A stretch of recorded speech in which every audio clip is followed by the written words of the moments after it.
तीसरा इनका जो मकसद था according to the nationalist was to demonstrate the strength of the British Raj. कहने का मतलब उनकी हाई हैंडेडनेस दिखाने के लिए वो ऐसा कर रहे थे।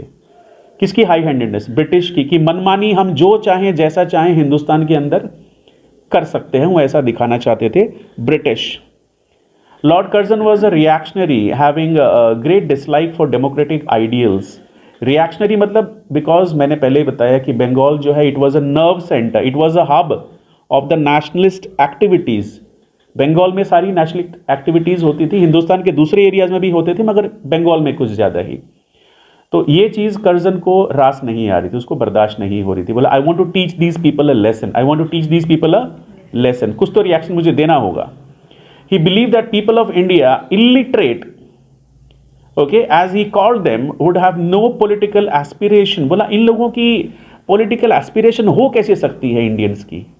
वो तो समझते थे कि इंडियंस इलिटरेट है, अनसिविलाइज्ड है, इनकी मतलब सोच कैसे हो सकती है नेशनलिज्म की, कि हम लोग एक नेशनलिस्ट बनेंगे या एक राष्ट्रवादी एक्टिविटीज करेंगे। To him the demand of the Indian National Congress had no meaning.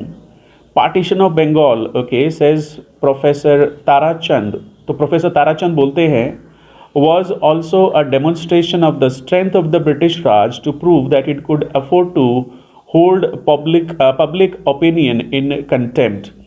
तो प्रोफेसर ताराचंद कहते हैं कि ब्रिटिश ने पार्टीशन करके इंडियंस को ये दिखा दिया कि वो पब्लिक ओपिनियन की बिल्कुल भी वैल्यू नहीं करते हैं, उसका टोटली तिरस्कार करते हैं और वो जैसा चाहेंगे वो वैसा कर सकते हैं या करेंगे। ब्रिटिश ने के बारे में ऐसा कहा गया बाय प्रोफेसर ताराचंद।